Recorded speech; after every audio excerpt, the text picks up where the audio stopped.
በጣም ነው ማዝነው። መንግስት የሚሆነው ደጋፊውን ሲቀጣ እንጂ ተቃዋሚውን ሲቀጣ አይደለም ብዬ ነው ማምነው። ደጋፊው 5 ሳንቲም ከሰረቀ ደጋፊውን ነው መቅጣት ያለበት። ተቃዋሚውን እንደውም ይቅርታ ማለት አለበት። እኔ በረከት ገበሬ ብቻ አይደለችም ፋርም መስራው እና በላይነህ ክንዴ ሚዲያ ላይ ስለማያሳዩ እንጂ በቢሊየን ናቸው እነሱ። ሚሊየን ውስጥ ነች እሷ ያለችው በሀብት ደረጃም ብንወስድ። መንግስት ወንጀለኛን በሀብትና በኢንቨስተር አይን አይቶ ይቅርታ የሚያረግ ከሆነ ዜጎች በሀብትና በድሃ መካከል ልዩነት አላቸው ማለት ነው።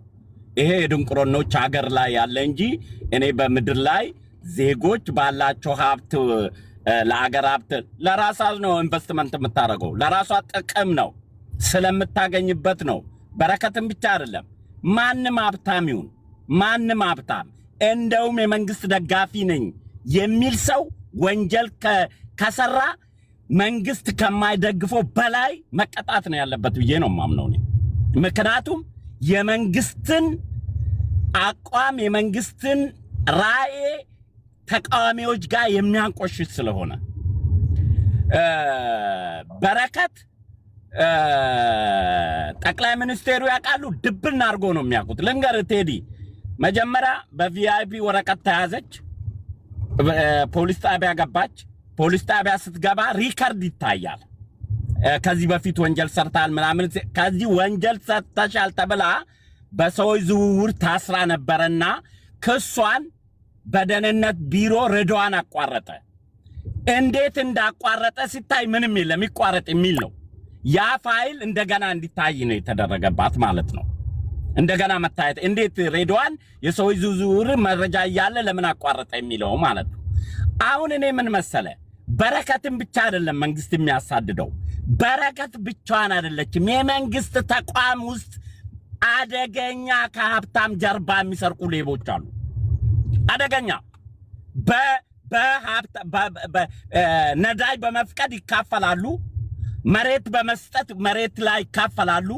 የሆነ ነገር በማድረግ በራሳቸው ቀጥታ አይሰርቁም፣ ግን በኢንቨስተር ስም ነው የሚሰርቁት። መንግስት እሷን እያሳደደ አይመስለኝም። እኔ እንደውም የሚያሳድደው በሷ ምክንያት የሚገኙ ሌቦች አሉ የመንግስት ባለስልጣን ውስጥ። በረከት ትክክለኛ ወንጀል አልሰራውም ካለች እጇን ወደ ላይ አድርጋ ማስረጃዋን ይዛ ወደ መንግስት ነው መቅረብ ያለባት። አብይን ደግፋለሁ አብይን መራለው እንትን ላለው ብለ እሱ የሚመራውን ህግ ደግሞ ጀነራል ደንበላሽ እኮ የፌደራል ፖሊስ አዛዥ ነው። ከአብይ እኩል ነው፣ እኩል ስልጣን አለው። እንኳን አብይ የበረከት ታዋቂ ናት፣ ቢሊየነር ናት፣ ለአገር ይሄን ሚሊዮን እያመጣች ነው የምትባለዋን ሴት ያቃታል እያሉ መታሰሯን ደግሞ አብይ አቅም ብሎ እንደገና መከራከር እኔ ምን አይነት ሰው አብይ አቃት አያውቀው እንዴ? በእናትህ በሰው ሐሳብ አትግባ። እሷ ራሷ ለብልጽግና ፓርቲ በሰጠው ደቂቃ ሐሳቡን ጨርስ። እኔ እኮ እስር ቤት ሄጄ ጠይቄያታለሁ፣ መርማሪዋን አናግሬያለሁ፣ ጣቢያ ታማ ጠይቄያለሁ። ከነ ፎቶ እሷም አትክድም። ኬዞቹንም በደንብ አውቃለሁ። ማልናገራቸው በህግ ከለላ ውስጥ ስላሉ የህግ አካል ውስጥ ስላሉ እኔ አሁን አልናገራቸው ሞጥቼ። ጭስ አለ። ጭሷ በሷ ብቻ አይደለም፣ ሌሎች አካላት አሉ። አሁን በረከት ምንድነው የሆነችው?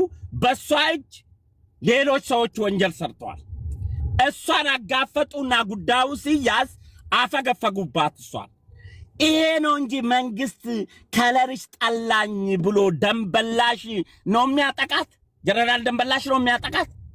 ለምን ያጠቃታል ጀነራል ደንበላሽ? ቀጥታ እኮ ጀነራል ደንበላሽ ነው የሚያጠቃት መባል ነው ያለበት። ምክንያቱም ጉዳዩን ፌደራል ፖሊስ ነው እየመረመረ ያለው። ፌደራል ፖሊስ ደግሞ ጀነራል ደንበላሽ ነው። ጀነራል ደንበላሽ ደግሞ ጠቅላይ ሚኒስቴሩ ይህንን የሚያክል ኢንቨስተር አገር የሚጠቅም ኢንቨስተር የሚያሳድድ ከሆነ ጀነራል ደንበላሽ ቀጥታ የጠቅላይ ሚኒስቴሩ ጠላት ናቸው ማለት ነው። የጠቅላይ ሚኒስቴሩ ጠላት ናቸው፣ ለያገርም ጠላት ናቸው ማለት ነው። አሁን ያውለ ኢትዮጵያ ውስጥ ከሷ በላይ በቢሊየን የሚሰሩ አሉ። እነ በላይነህ ክንዴ ፋርም ላይ ሚዲያ ላይ ወጥቶ ይሄውና የማይሉ አላሙዲን ይሰራል ፋርም ላይ በቢሊየን እሷ ሚሊየን ውስጥ ነው ያለችው። እነዚህ ሰዎችን መንግስት ለምን አያጠቃም? በረከት የመንግስት ጋርፍ ከመንግስት ጋር ለመንግስት ቀኝ እጅ ደጋፊ ከሆነች እኔ ልንገርህ ቴዲ፣ በእኔ አስተሳሰብ እኛ ስናጠፋ ነው በደንብ መቀጣት ያለብን። ለመንግስት ዲቤ እየመታን መንግስት ሌብነት እንዲያበረታታ ከደገፍን እኛንን ሌቦቹ እኛንን መታሰር ያለብን። መንግስትን የምንጥለው እኛንን። መንግስትም ጠላቴ ነው ብሎ መታገል ያለበት መንግስት ጋር አቀርባለሁ ብሎ እጁ ንጹህ ማይሆን ከሆነ እሱ ነው መታሰር ያለበት። እንደውም ለተቃዋሚና መንግስትን የሚቃወሙ አካላት ይቅርታ ምክር መስጠት አለበት። መንግስትን የሚጎዳው መንግስት ጠላቴ ነው ብሎ ማየት ያለበት መንግስት ጋር የተጠጋ ሌባ ነው። እሱ ነው ማሰር ያለበት ብዬ ነው ማም። ስለዚህ እንደውም በረከት መንግስት ደጋፊ የምትሆነው እጇ ንጹህ ሆኖ ከወንጀል ንጹህ ሆና እንጂ ተመክራ መለቀቅ አለባት። ለምንድን ነው ሌሎቹ ተመክሮ የማይለቀቀው? ዶሮ የሰረቀ እየታሰረ ሀብታም ሆኖ ሀብት የሰረቀ ይቅርታ አድርግለት መንግስት። ምነው መንግስት ለምን ድሃ ሀገር አንሆንም? ሌባን ከምናመረታታ ለምን የመጨረሻ ድሃ አንሆንም? ህግ ይጣስ ነው። ህግ እንዲጣስ ደግሞ የሚያበረታታ ራሱ ሌባ ነው።